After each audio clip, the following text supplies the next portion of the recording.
इमरान खान और पीटीआई की गवर्नमेंट के बारे में एक बड़ा लतीफ़ा मशहूर है कि एक हाकिम वक्त था और वो बड़ा बेचैन था कि उसकी आवाम में उसका वो कितना मकबूल है और उसकी आवाम में कोई रजिस्ट की हालत है नहीं है। तो वो उनके मुशीरों ने उनको मशवरा दिया बादशाह को कि आप लोगों पर टैक्स ऐड कर दें ताकि लोगों का पता भी चलेगा कि उसकी फ़ीलिंग किस तरह है, लोग में कोई सकत है एहतजाज की कि नहीं। तो एक दफ़ा टैक्स लगाया तो फिर कोई भी आवाम में से सड़कों पर नहीं आया। तो फिर बादशाह ने वज़ीरों से पूछा कि अब क्या किया जाए, तो उन्होंने कहा कि मज़ीद टैक्स लगा दिया जाए। जब मज़ीद टैक्स लगा दिया गया तो फिर भी कोई लोगों की तरफ से, आवाम की तरफ से कोई रद्द अमल सामने नहीं आया। तो फिर वज़रा ने बादशाह को मशवरा दिया कि अब मज़ीद टैक्स लगा दिया जाए। जब मज़ीद टैक्स लगाया गया तो फिर भी लोगों की तरफ से कोई रद्द अमल नहीं आया। तो फिर वज़रा ने बादशाह को मशवरा दिया कि जो आवाम है जब सुबह कोई सरकारी दफातर में जाए, प्राइवेट दफातर में जाए, तो उनको मुर्गा बना के उनकी लिटरेशन की जाए। 10 जूते सुबह और 10 शाम को जब काम से वापस जाएं। तो हफ्ते बाद कुछ एहतजाज सामने आया। जब बादशाह ने पूछा, वज़रा से मुज़ाकरात हुए, तो वहाँ पर पता चला कि भी ये अवाम क्या चाहते हैं। तो वो अवाम जो कुछ लोग, चंद लोग जो निकले, तो उनकी तरफ से जो मेन मुतालबा किया गया था कि जो जूते मारने वाले बंदे हैं सुबह उनकी तादाद में इजाफा किया जाए। उनको लाइन में लगना पड़ता है ताकि उनको दफ्तर भी पहुंचना होता है और वापसी घर भी पहुंचना है।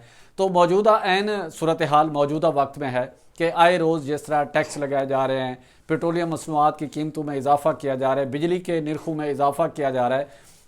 वज़ीर आज़म और हुकूमत जो है वो चेक करना चाह रही है कि अवाम में कितनी सकत है बर्दाश्त करने की। कोई एहतजाज नहीं हो रहा महंगाई के ख़िलाफ़, कोई कुछ नहीं हो रहा। सेम वही याद दिलाती है बादशाह वाली और वज़रा वाली।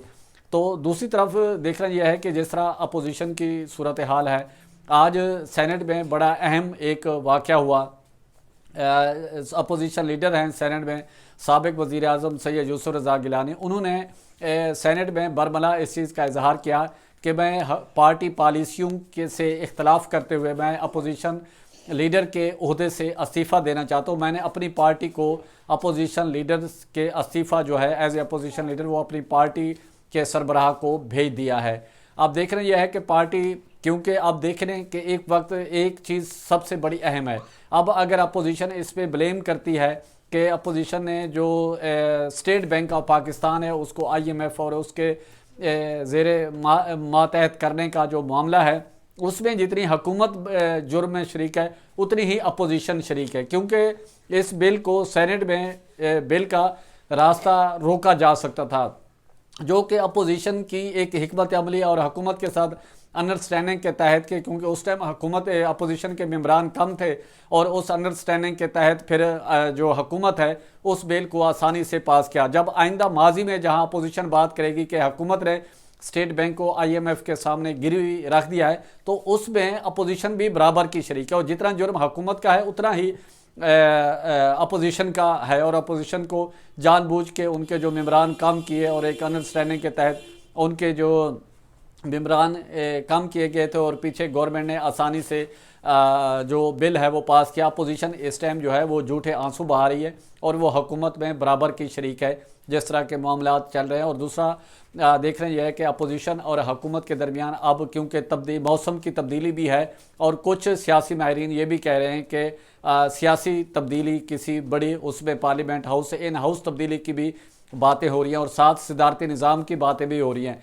मार्च इंतहाई अहम है। अब देख रहे हैं यह है कि मार्च में बहार के मौसम में क्या तब्दीली